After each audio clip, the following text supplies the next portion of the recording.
tudo bem? Hoje nós vamos falar de um assunto muito importante, que é a interpretação de poemas. Então, primeiro, nós precisamos saber o que é um poema. Um poema é um conjunto de versos. A unidade morfossintática do poema é a estrofe, né? Então, o que é um verso? Verso é quando você não usa a linha inteira. Olha aí o seu caderno, você tem uma linha inteira, você resolve escrever apenas em uma parte dessa linha e você muda de linha. Quando você faz isso sem a necessidade de mudar de linha, você está fazendo um verso. Então, o poema é um conjunto de versos. E esses versos separados em pequenas partes, por exemplo, 2 versos, 3 versos, 4 versos ou mais, né? É a unidade morfossintática, é a estrofe. O poema é difícil de interpretar e o Enem cobra isso da gente. Por que é difícil de interpretar? Porque nós não temos o hábito de lidar com poema. Nós não fazemos da poesia algo que esteja presente no nosso dia a dia. Ao contrário disso, né? Nós estamos cada vez mais voltados para a vida, como diria o Bandeira, absortos na vida. E não olhamos para a poesia, não olhamos por sentimentos, para as nossas emoções. E por isso, como diz o Drummond, nos tornamos esses seres agônicos, desesperados, insatisfeitos e infelizes, né? Mas voltemos ao nosso assunto. Filosofia é com o professor Daniel, não é comigo. Não vamos filosofar, mas vamos ler esse poema Mar Português, do Fernando Pessoa, no livro Mensagem. Aqui ele diz assim: ó mar salgado, quanto dos teus sals são lágrimas de Portugal. Por te cruzarmos, quantas mães choraram, quantas noivas ficaram por casar, para que fosses nosso, ó mar. Valeu a pena? Tudo vale a pena se a alma não é pequena. Quem quer passar além do bujador, tem que passar além da dor. Deus ao mar o perigo e o abismo deu, mas foi nele que espelhou o céu. Isso é magnífico, né? Isso fala da expansão marítima portuguesa. Só que a gente precisa entender o que representava naquela época navegar. E os portugueses diziam, e o Caetano musicou: navegar é preciso, viver não é preciso. E aqui você vê a personificação do mar. O mar se torna uma pessoa. Por quê? Porque o eu lírico está conversando com ele e coloca logo de cara aqui um vocativo, né? Uma expressão de chamamento que nós estudamos em figuras de linguagem como apóstrofe. Ó mar salgado, quanto do teu sal são lágrimas de Portugal? Pergunta o mar, né? Quanto da salinidade do mar é formada pelas lágrimas dos portugueses. E aí ele cita exemplos. Por te cruzarmos, quantas mães choraram, quantos filhos em vão rezaram, quantas noivas ficaram por casar, para que fosses nosso, ó mar. E aí se auto-pergunta: valeu a pena? E responde: tudo vale a pena se a alma não é pequena. Então, para que houvesse as grandes navegações, era preciso, foi necessário muito desprendimento, né? Porque se aventurar ao mar era como uma viagem só de ida para Marte hoje. Naquela época, nos séculos XV, XVI, se aventurar ao mar era uma viagem praticamente sem volta, até porque vocês estudam lá em ciências humanas que tem duas grandes teorias, né? A do geocentrismo e a do heliocentrismo. A teoria do geocentrismo, que predominou durante muitos séculos, dizia que a Terra era plana e que todos os outros astros giravam em torno da Terra. Então, a Terra é plana e tudo gira em torno dela, geocentrismo. Ela é plana e nas suas extremidades havia um abismo. Então os marinheiros pensavam que iam cair naqueles abismos no final do mundo.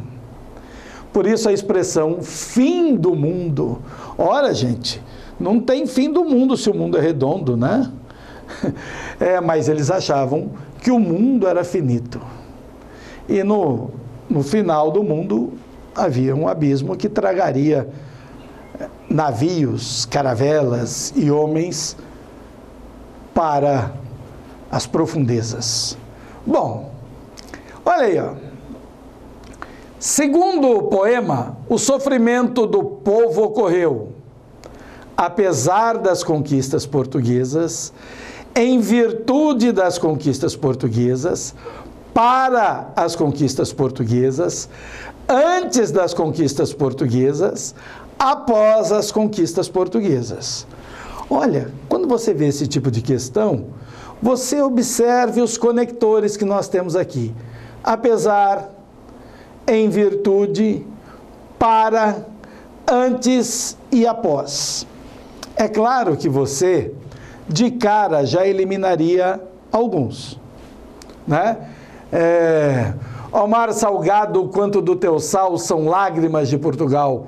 Por te cruzarmos, quantas mães choraram, quantos filhos em vão rezaram, quantas noivas ficaram por casar para que fosses nosso, ó mar. Né?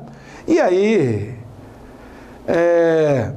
você nota que a letra B fala o seguinte: a locução prepositiva em virtude introduz o termo com valor de causa.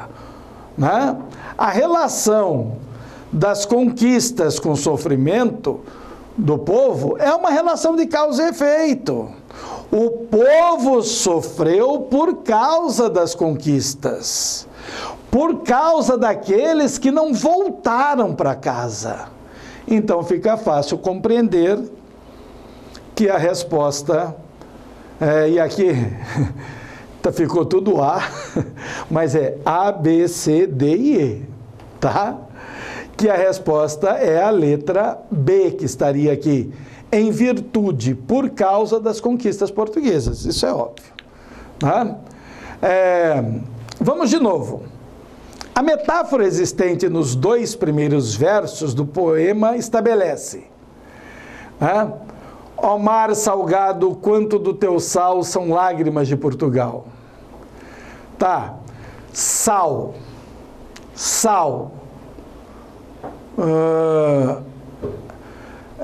dá ideia de uma coisa bastante difícil, né? Insuportável, e lágrimas de sofrimento, tá?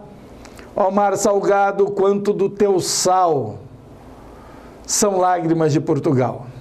Porque você sabe que na lágrima tem sal, né? Bom, a força moral de Portugal, a incoerência do sofrimento diante das conquistas, a importância do sofrimento para que o povo deixe de sofrer, a profunda união entre as conquistas e o sofrimento do povo, a inutilidade das conquistas portuguesas. Olha, quando você pega uma questão assim, você sabe, moral e lágrima não tem nada a ver, você já elimina A. Olha, que a inutilidade das conquistas portuguesas. Olha, você sabe que historicamente essas conquistas foram extremamente úteis a Portugal. inclusive fazendo com que Portugal fosse considerada a nação mais poderosa do mundo por um tempo. Inclusive, reconstruindo Lisboa após um terremoto, Lisboa foi reconstruída com ouro brasileiro, né? Então, nós não podemos considerar nem a alternativa A, nem a alternativa E de cara. Mas olha aqui, ó. A alternativa D diz assim, é a resposta. Por quê? Porque a metáfora existe na comparação feita entre o sal do mar e as lágrimas do povo português. Pois há uma fusão entre mar, que simboliza as conquistas, e as lágrimas, que simbolizam o sofrimento. Então, o poeta quer passar a ideia que não haveria as conquistas sem o sofrimento do povo. As duas coisas estão intimamente ligadas, né?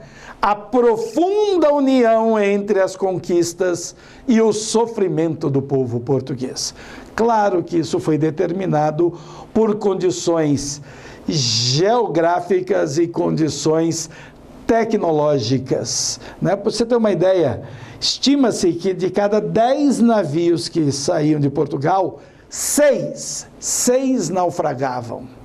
Isso você vê até hoje que vivem procurando navios, caravelas, galeões espanhóis naufragados com riquezas do Novo Mundo, né? Então, a alternativa D é a alternativa correta.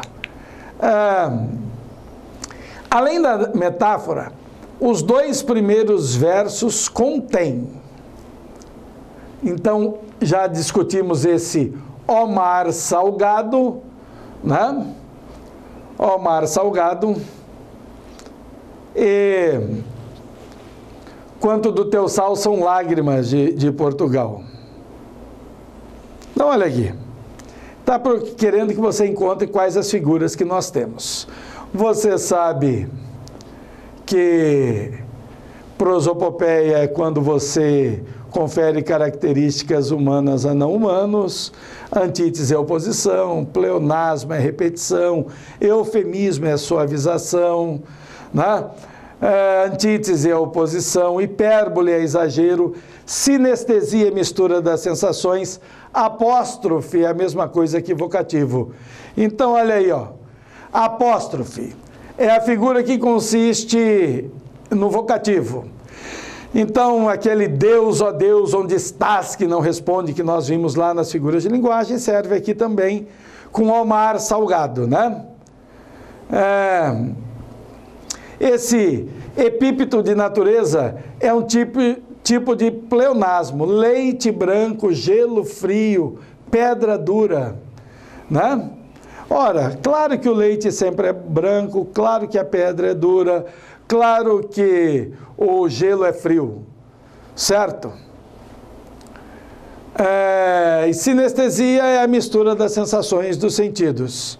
Então, nós temos ó mar salgado, nós temos o apóstrofe, né? Que é a mesma coisa que vocativo.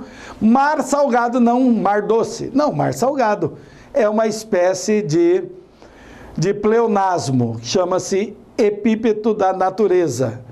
E você vê a metonímia quando a palavra Portugal é usada no lugar de portugueses. Ó mar salgado, quanto do teu sal são lágrimas de Portugal. Então, ó mar salgado, apóstrofe, né? Vocativo. Aí mesmo, mar salgado, epípeto da natureza. Mar é salgado. Ó mar salgado, quanto do teu sal são lágrimas de Portugal.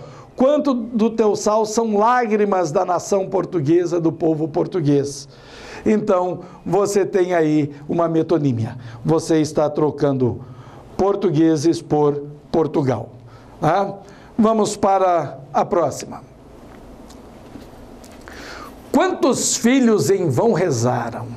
com esses versos entendemos. O que significa a palavra em vão? Quantos filhos em vão rezaram? Rezaram sem retorno, rezaram sem obter êxito, rezaram, mas não foram ouvidos, né? Então, entendemos que, letra A, o sofrimento do povo foi inútil, o povo português da época era muito religioso, muita gente perdeu entes queridos por causa das conquistas portuguesas, a força da fé contribuiu efetivamente para as conquistas do país, a religiosidade do povo era inútil. Então, a letra C. Por quê? Muita gente perdeu entes queridos por causa das conquistas portuguesas, né? Por te cruzarmos, quantas mães choraram, quantos filhos em vão rezaram, quantas noivas ficaram por casar. O filho reza para que o pai não morra na viagem. As noivas que ficaram sem casar porque os noivos morreram ou não voltaram. As mães choraram porque os filhos morreram, né? Então, a letra C, muita gente perdeu entes queridos por causa das conquistas portuguesas. Tá? A quinta questão. As palavras que melhor definem o povo português de acordo com as ideias contidas no texto são fé e competência, inteligência e maturidade, orgulho e religiosidade, perseverança e ambição, grandeza e tenacidade. Tenacidade é persistência, tá? É você persistir. Então, as outras palavras vocês conhecem todos. Então, vamos ver mais uma vez o poema para ver se você interpreta qual dessas alternativas melhor define o povo português. Ó mar salgado, quanto do teu sal são lágrimas de Portugal. Por te cruzarmos, quantas mães choraram, quantos filhos em vão rezaram, quantas noivas ficaram por casar, para que fosses nosso, ó mar. Valeu a pena? Tudo vale a pena se a alma não é pequena.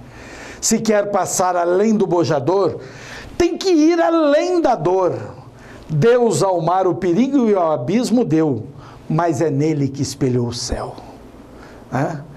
Pronto? Conseguiu fazer? Ou A, fé e competência, ou B, inteligência e maturidade, ou C, orgulho e religiosidade, ou D, perseverança e ambição, ou E, grandeza e tenacidade. Claro que você marcou a C, né? Por causa da locução em vão, a resposta parece ser a letra A. Mas o verso quer dizer que, apesar das orações dos filhos, muitos pais não regressaram. Mas o sofrimento do povo, como um todo, não pode ser considerado inútil. No momento em que o país conquistou, cresceu. A resposta só pode ser mesmo a letra C, pois, apesar das preces, muita gente perdeu os entes queridos, né? Orgulho e religiosidade, né? Então, é isso. Interpretar poemas nem sempre é uma tarefa fácil. Depende de uma leitura muito cuidadosa, depende de conhecer muitas figuras de linguagem e é necessário também a capacidade de estabelecer a relação entre o texto e o contexto. Observe que você pode fazer isso estudando outros conteúdos que nós apresentaremos aqui no dia a dia. Vamos a mais um exercício a respeito do mesmo texto. Então tá aí o poema. Segundo texto, para ir sempre adiante é necessário. Então, valeu a pena? Tudo vale a pena se a alma não é pequena. Quem quer passar além do bojador? Bojador aí, ó. Quando eu falo de contextualização é isso. O bojador é um acidente geográfico, né? Que era muito difícil ser ultrapassado naquela época. Tem que passar além da dor, tem que superar a dor. Né? E aí fala que Deus, ao mar, o perigo e o abismo deu, porém, foi nele que espelhou o céu. Ah, então se você almeja, né, ir às alturas, ir ao céu, você tem que, necessariamente, você tem que ter uma meta, um objetivo. Você tem que almejar algo. E é o que diz a letra E, objetivar sempre o progresso, né? Aqui, ó. O fato de rezar em determinados momentos de aflição não significa necessariamente fé ou religiosidade. Qualquer um, mesmo sem ser religioso, pode orar em certos momentos da vida. É possível, assim, eliminar as alternativas A e C. O povo português é, como qualquer povo, inteligente. Mas nada no texto faz menção a isso. Elimina-se, então, a alternativa B. Também seria inadequado considerá-lo ambicioso, a partir dos elementos do texto. A resposta só pode ser mesmo a letra E. O povo demonstra grandeza e tenacidade ao sofrer pelo progresso do país. E a última questão que nós temos aqui, bem mais simples que as outras, por um processo anafórico, a palavra nele tem como referente no texto. A resposta é simples. Você pode até interpretar. O problema é o enunciado da questão. Olhe bem, o processo anafórico, o que é isso? Anafórico vem de anáfora. Um pouco diferente da figura que é repetição, a anáfora é a retomada de uma ideia na linguística. Eu tenho a anáfora e a catáfora, que nós vamos conversar quando falarmos em redação. Que isso confere coesão ao texto. E uma coisa que você não pode fazer na redação, né, já falando, é ficar repetindo palavras. Então, para não repetir palavras, um dos processos mais usados de coesão é o processo anafórico. Então, olha, a palavra nele, está aqui, ó. Deus ao mar o perigo e o abismo deu, mas foi nele que se espelhou o céu.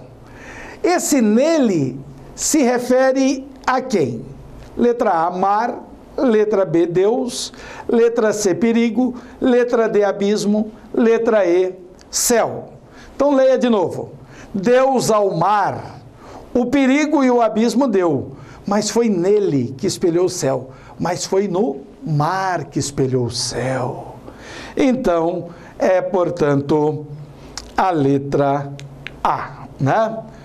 Então, meus queridos, nós vamos encerrando essa aula de interpretação de poemas e voltaremos a esse assunto de interpretação, porque das 45 questões, tirando as 5 de língua estrangeira, nós temos 40 questões de linguagens, na sua expressiva maioria de interpretação de texto e cobrando conceitos básicos como esses que nós vimos nessa aula. Até aqui, muito obrigado.